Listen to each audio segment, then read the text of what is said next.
speedometer originally wasn't working. Somebody put a light bulb in the socket. We got that working. Yeah, a lot of work on the dashboard here and the interior to get these gauges working again. This is actually a pretty nice original interior in here. And same in back. It's got the old Santana seating, and then the jump seats in the back.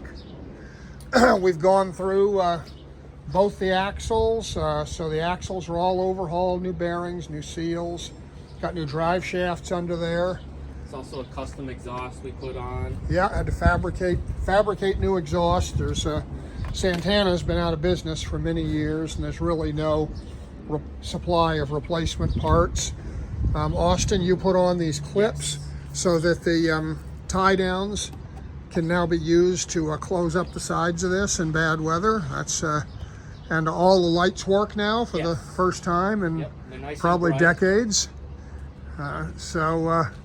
Just 1,000 little things to bring this old series vehicle together.